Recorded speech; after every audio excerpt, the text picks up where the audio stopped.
Buenas tardes, mucho gusto. Mi nombre es Joana Alejandra Espinosa Díaz y a continuación les voy a hablar un poco sobre las diferencias entre Estado de Derecho y Estado Social de Derecho.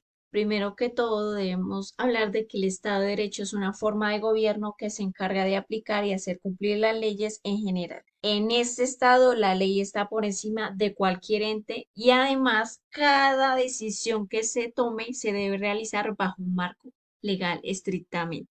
El Estado Social de Derecho es una forma de gobierno que, al igual que el Estado de Derecho, también hace cumplir las leyes, pero él se centra en los derechos culturales, económicos y sociales de las personas.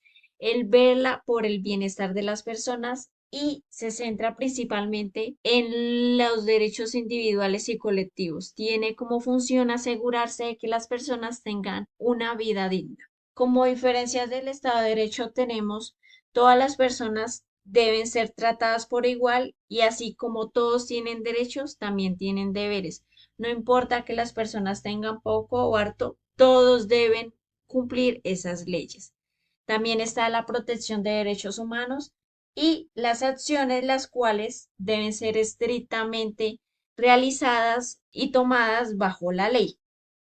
Además, cada institución pública que haya en el gobierno y en el país debe realizar una rendición de cuentas de cómo se va manejando. El Estado de Derecho se divide en tres poderes: el poder legislativo, judicial y ejecutivo, que se encargan de manejar cada parte. ¿Y por qué se realiza esto? Esto se hace para que el poder no se concentre solamente en una sola parte y así no hayan abusos fuera de la ley. Como diferencias del Estado Social de Derecho tenemos en este Estado Social de Derecho que se busca que se asegure y se cumplan los derechos humanos, que haya igualdad en recursos y oportunidades, o sea, que las personas tengan igualdad de oportunidades en estudio, en trabajo, una vida digna y acceso a los servicios básicos. ¿Esto qué quiere decir? Que todas las personas tengan servicios como alimento, vivienda y estudio y participación ciudadana, que todas las personas puedan participar mediante los mecanismos como es el referendo, la consulta popular y también las elecciones para cuando se eligen alguna persona en el cargo. Este Estado social de derecho, además de hacer cumplir las leyes, es una parte muy importante en el Estado, ya que cada política que se realice se debe implementar para que sea beneficiosa para los ciudadanos.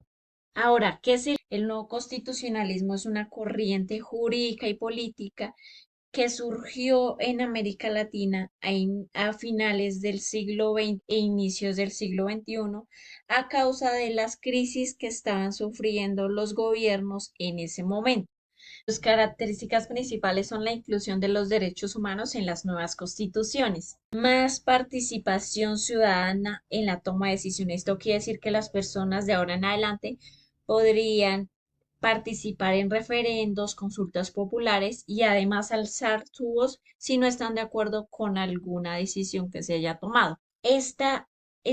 Nuevo constitucionalismo promueve, respeta y reconoce la importancia de la diversidad cultural. Todas las etnias que hay en nuestros países pasarían a ser más, a tener más respeto y sistemas más flexibles en cuanto a cambios políticos, sociales y económicos. Y además un sistema judicial que sea más fuerte para que así pueda proteger y garantizar completamente los derechos humanos de las personas. Y con esto le daríamos por finalización a nuestro tema. Muchas gracias a todos. Cordial saludo, mi nombre es César Augusto Hernández, estudiante de la UNALFA Catativa.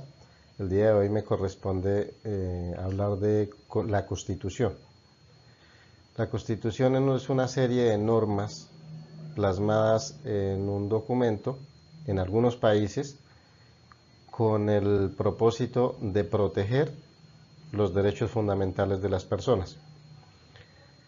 Para ello vamos a hablar específicamente constitucionalismos europeos, los cuales nacieron en la época, empezaron a regir en la época de 1215 mediante la Carta Magna y luego tuvimos la Revolución Francesa en 1789. donde nos habla específicamente de que el pueblo exigía ser partícipe del poder, que el poder debe estar en el pueblo y no en los reyes o sus gobernantes. Mediante ello, hablamos de lo que nos representa una constitución. La constitución se representa mediante normas fundamentales que regulan a un Estado, el cual organiza el poder mediante una estructura política, donde tenemos derechos y libertades para proteger a los ciudadanos, y los ciudadanos tenemos deberes y responsabilidades para cumplir con la Constitución. Hay varios tipos de constitución, como la constitución escrita, la cual tenemos en nuestro país, Colombia, y también se ve en los Estados Unidos. Hay otro tipo de constitución que es la no escrita, como la que tienen en el Reino Unido, que se basa en las costumbres y leyes pero no codificadas. Y la constitución rígida, que también la aplica a los Estados Unidos, que eso es ya es un poder especial. También tenemos la constitución flexible, que son las aplicables como en Nueva Zelanda, por ejemplo, donde las reformas son como ley ordinaria.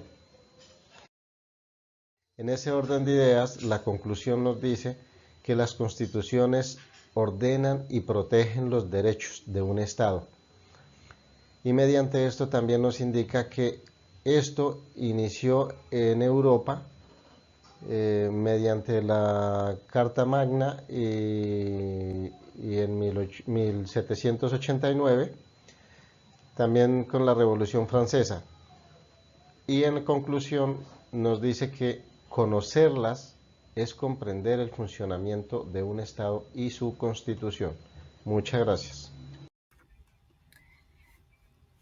Cordial saludo, mi nombre es Yesenia Méndez Hernández. Estoy aquí para hacer una breve explicación del concepto y las características de Estado moderno y de Estado liberal.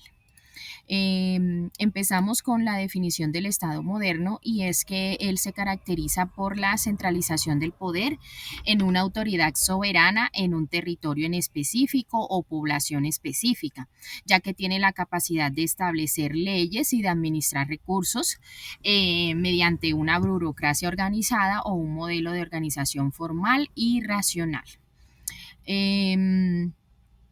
Este concepto se desarrolló o lo desarrolló sistemáticamente el alemán Max Weber, quien lo consideró una forma superior de gestión frente a un sistema tradicional basado en la carisma. También podemos hablar del origen y la evolución histórica, y es que el surgimiento del Estado moderno estuvo influenciado por varios factores, como lo son la crisis del feudalismo, que era la debilitación de un sistema feudal y que permitió que los europeos centralizaran su poder. También el apoyo de la burguesía, lo cual era como que la clase burguesa estaba interesada en un mercado unificado y respaldó la consolidación con los estados centralizados. También las guerras y los conflictos, que eran enfrentamientos que duraron muchísimo tiempo, y guerras de religión que impulsaron la necesidad de estructuras estatales y mucho más fuertes. También tenemos el Renacimiento y la Reforma, los cuales eran movimientos religiosos y culturales que promovieron nuevas ideas, y la autoridad de organización social facilitaron la transición hacia estados más modernos. Seguimos con las características. El Estado moderno se caracteriza por la soberanía, que era el ejercicio exclusivo del poder dentro de un territorio. También era un monopolio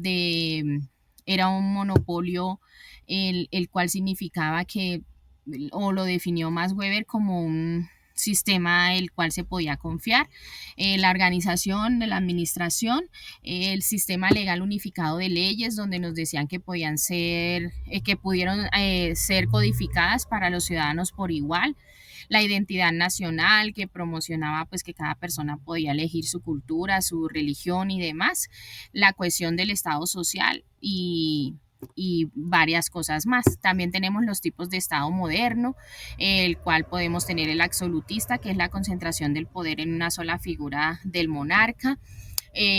También tenemos el Estado democrático, la cual significaba era la participación ciudadana en la toma de decisiones a través de elecciones libres y periódicas. También el estado de bienestar, que era el compromiso del Estado en garantizar servicios sociales, de educación, de salud y de seguridad social para la comunidad. Y por último tenemos el estado liberal, que estaba basado en la división de poderes y derechos individuales y economía del mercado. El estado liberal se caracteriza también, emergió pues después de las revoluciones de los siglos XVIII, sustituyendo al absolutismo y al monarquismo, perdón. Se caracteriza por la promoción de libertades individuales, la economía de un mercado y la intervención estatal limitada.